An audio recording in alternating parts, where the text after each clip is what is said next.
بسم اللہ الرحمن الرحیم۔ اس دنیا میں کوئی ایسی جگہ نہیں جو خانہ کعبہ کی طرح مقدس اور مرکزی حیثیت رکھتی ہو۔ یہ مقام سعودی عرب میں وادی حجاز میں واقع ہے۔ روزانہ ہزاروں افراد 24 گھنٹے خانہ کعبہ کا طواف کرتے ہیں۔ خانہ کعبہ کی مقدس تصاویر لاکھوں گھروں کی زینت ہیں اور کروڑوں مسلمان اس کو اپنا قبلہ تسلیم کرتے ہوئے اس کی جانب رخ کر کے 5 وقت کی نماز ادا کرتے ہیں۔ خانہ کعبہ مرکب یعنی کیوب کی شکل میں تعمیر ہونے کے ساتھ ساتھ تاریخ کے آئینے میں ایک انتہائی خاص مقام کا حامل بھی ہے۔ یہاں ہم خانہ کعبہ کے متعلق چند ایسے حقائق پیش کریں گے جن سے بہت کم لوگ واقف ہیں۔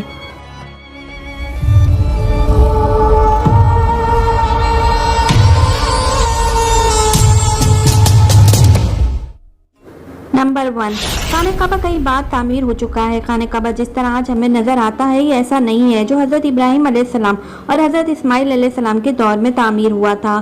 وقت کے ساتھ پیش آنے والے قدرتی آفات اور حادثات کی وجہ سے اس کو دوبارہ تعمیر کرنے کی ضرورت پڑتی رہی ہے۔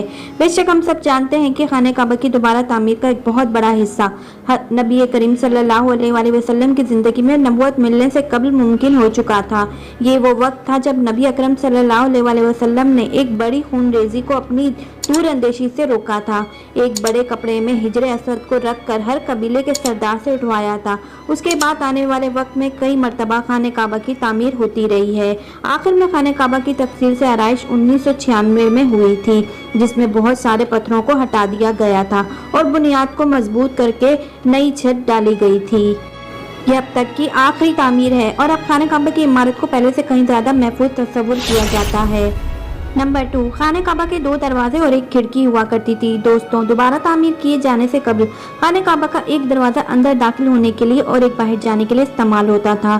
ایک زمانہ تھا خانہ کعبہ میں ایک کھڑکی ہوا کرتی تھی۔ خانہ کعبہ کی جو شکل آج موجود ہے اس میں دروازہ موجود ہے لیکن کھڑکی اب ختم ہو چکی ہے۔ نمبر 3، خانہ کعبہ کے مختلف رنگ۔ ہم لوگوں نے خانہ کعبہ کو ہمیشہ کالے رنگ کے کسوہ اور سونے کے دھاگوں میں دیکھنے کی ایسی عادت ہو چکی ہے کہ ہم اس کو کسی اور رنگ میں تصور بھی نہیں کر سکتے۔ یہ روایت عباسد جن کے گھر کا رنگ کالا تھا کے دور سے چلی آ رہی ہے، لیکن اس سے قبل خانہ کعبہ مختلف رنگ کے غلاف سے ڈھکا رہتا تھا۔ ان رنگوں میں ہرا، لال اور سفید رنگ شامل ہے۔ نمبر 4، خانہ کعبہ کی چابیاں خاندان کی تحویل میں ہیں۔ فتح مکہ کے وقت نبی کریم صلی اللہ علیہ وآلہ وسلم کو خانہ کعبہ کی چابیاں دی گئی تھیں، لیکن بجائے اس کے کہ آپ صلی اللہ علیہ وآلہ وسلم کی چابیاں اپنے پاس رکھتے، نبی کریم صلی اللہ علیہ وآلہ وسلم نے خانہ کعبہ کی چابیاں بنی شائبہ کے خاندان عثمان بن طلحہ کو واپس کر دی۔ اس وقت سے اب تک وہی روایتی ان چابیوں کے رکھوالے ہیں۔ نبی کریم صلی اللہ علیہ وآلہ وسلم کے نادر الفاظ کی روشنی میں یہ چابیاں ہمیشہ ان کے پاس ہی محفوظ رہیں گی۔ حضور اکرم صلی اللہ علیہ وآلہ وسلم نے فرمایا تھا، اے بنی طلحہ، یہ چابیاں روز قیامت تک تیری تحویل میں رہیں گی، سوائے اس کے کہ زور و زبردستی تجھ سے غیر اخلاقی طریقے سے چھین لی جائیں۔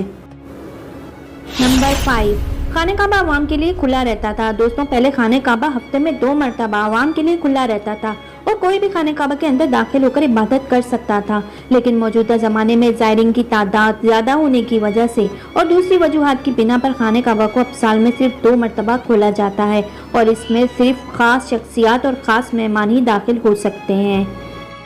نمبر 6، خانہ کعبہ کے آس پاس تیراکی کی جا سکتی تھی۔ دوستوں، خانہ کعبہ کے وادی کے نچلے حصے میں ہونے کی وجہ سے دیگر مسائل میں سے ایک مسئلہ یہ بھی تھا کہ جب بارش ہوا کرتی تھی تو وادی میں سیلاب آ جایا کرتا تھا۔ یہ مکہ جیسے شہر کے لیے کوئی بھی انوکھی بات نہیں تھی، لیکن یہ بات دوسرے مسائل کی وجہ بنتی تھی۔ اس وقت یہاں سیلاب کی روک تھام اور نکاسی کا نظام موجود نہیں تھا۔ بارش کے آخری دنوں میں خانہ کعبہ پانی میں آدھا ڈوبا رہتا تھا اور یقیناً یہاں آپ کے ذہن میں ایک سوال آتا ہوگا کہ کیا اس وجہ سے طواف کعبہ رک گیا تھا؟ ہرگز نہیں، مسلمانوں نے خانہ کعبہ کے ارد گرد تیراکی شروع کر دی تھی۔ نمبر 7، تزئین و آرائش کروانے والے حکمرانوں کے نام کی تختی۔